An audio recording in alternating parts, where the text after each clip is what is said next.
Assalamualaikum warahmatullahi wabarakatuh. Sahabat semua, malam ini kita akan memasuki sebuah kisah yang lahir dari sudut desa terpencil, di mana suara jangkrik dan desir angin malam menjadi saksi dari pertemuan antara manusia dan makhluk yang tak terlihat. Desa Sunyi, sebuah desa kecil yang hanya bisa diakses melalui jalan tanah yang berkelok, dikelilingi hutan dan sawah luas. Siang harinya damai, tapi saat malam tiba, udara desa ini berubah. Terasa berat, seolah membawa bisikan dari masa lalu. Pak Dharma, lelaki parubaya berusia hampir 50 tahun, telah menjadi penjaga kuburan di desa itu selama 2 dekade. Baginya, makam adalah tempat istirahat, bukan tempat ketakutan. Hingga pada suatu malam, keyakinannya mulai goyah.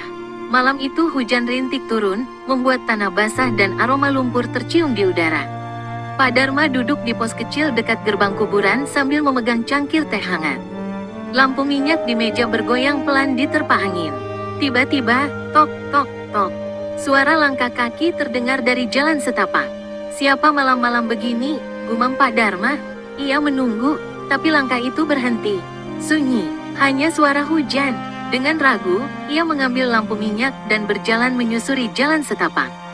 Halo, ada orang, serunya. Tak ada jawaban. Saat ia berbalik untuk kembali, matanya menangkap bayangan tinggi di antara pepohonan. Bayangan itu berwajah pucat, kosong, tanpa mata, tanpa mulut. Tubuhnya seperti asap yang beriak.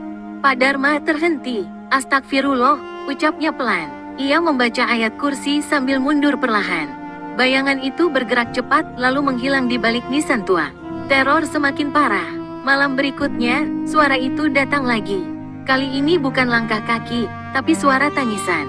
Lembut, menyayat, seperti seorang perempuan yang berduka. Siapa itu? Kenapa menangis? Pak Dharma mencoba mendekat. Suara itu makin jelas, lalu tiba-tiba berubah menjadi tawa panjang yang melengking. Auzubillahi minasyaitonir rajim, teriaknya, berlari kembali ke pos. Tapi suara tawa itu mengikuti sampai ke pintu posnya. Gangguan semakin parah. Malam ketiga, sesuatu mengikuti Pak Dharma pulang. Sepanjang jalan, ia merasa diikuti. Di rumah, suara ketukan terdengar di pintu. Tok, tok, tok. Ia mendekat. Siapa di luar? Tak ada jawaban. Ketukan berubah menjadi hentakan keras. Tiba-tiba terdengar suara dari belakangnya, dekat sekali di telinganya. Aku tidak perlu masuk dari pintu. Pak Dharma menoleh cepat, dan di sana, sosok tinggi berwajah kosong itu berdiri. Jemari panjangnya bergerak seperti ular. Aroma bunga Kamboja bercampur bau anyir memenuhi ruangan. Dengan gemetar, ia membaca surah Al-Falaq dan An-Naas. Sosok itu bergetar, memudar menjadi kabut, lalu lenyap. Aksi nekat Pak Dharma. Keesokan harinya, berita buruk datang. Warga mulai mengeluh mengalami hal yang sama. Ada yang mendengar ketukan misterius, ada yang mencium aroma bunga Kamboja, bahkan beberapa anak kecil mengaku melihat bayangan tinggi di sudut rumah mereka.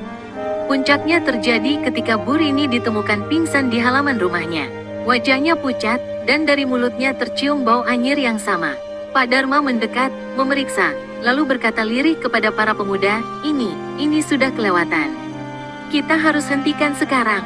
Salah satu pemuda, Rian, menjawab, tapi, Pak, bagaimana? Semua orang takut masuk ke kuburan itu malam-malam. Pak Dharma menatap ke arah pemakaman yang terlihat gelap di kejauhan. Kalau bukan kita, siapa lagi? Malam itu hujan deras turun. Pak Dharma membawa lampu minyak, Al-Quran, dan pengeras suara kecil. Ia berjalan menuju kuburan, sementara beberapa pemuda mengikuti dari belakang, namun berhenti di gerbang. Pak, hati-hati, ujar Rian. Ingat, jangan diam, terus baca zikir, balas Pak Dharma sebelum melangkah masuk. Kabut tebal turun tiba-tiba, membuat jarak pandang hanya beberapa meter. Aroma Kamboja semakin pekat. Dari balik kabut, 2 sosok muncul. Sosok pertama, tinggi, berwajah kosong, tubuh seperti asap. Sosok kedua, besar, berambut panjang, kulit pucat kebiruan, matanya merah menyala. Suara mereka bergema, ini tempat kami, pergi, atau kau akan ikut bersama kami. Pak Dharma memegang pengeras suara erat-erat. Dengan suara lantang dan penuh keyakinan, ia mengumandangkan azan. Asteris Allahu Akbar. Allahu Akbar asteris. Makhluk-makhluk itu menjerit, tubuh mereka bergetar. Angin kencang bertiup, hampir memadamkan lampu minyak. Ia terus mengumandangkan azan, sampai pada kalimat terakhir, La ilaha illallah. Petir menyambar di belakang pohon besar. Cahaya putih menyelimuti pemakaman. Makhluk-makhluk itu memudar, lalu lenyap, meninggalkan udara segar dan aroma tanah basah. Ketenangan kembali. Pak Dharma terduduk di tanah, tubuhnya basah kuyup. Para pemuda berlari menghampiri, membantu membawanya pulang. Sejak malam itu, gangguan di desa sunyi menghilang. Tidak ada lagi ketukan misterius, aroma Kamboja, atau bayangan mengintai. Di setiap rumah, ayat-ayat perlindungan dibaca sebelum tidur. Dan di hati setiap warga, malam itu akan selalu diingat sebagai malam ketika seorang penjaga kuburan berdiri sendirian, mengumandangkan azan yang mengusir kegelapan. Sahabat semua, dari kisah ini kita belajar, perlindungan sejati hanyalah dari Allah. Makhluk gaib hanya bisa menakut-nakuti, tapi tidak berkuasa atas hati yang penuh iman dan zikir. Jika kisah ini bermanfaat, mohon dukung channel ini dengan menekan tombol like, tinggalkan komentar, dan subscribe. Semoga setiap cerita menjadi pengingat, dan kita semua selalu dalam lindungan Allah. Wassalamualaikum warahmatullahi wabarakatuh.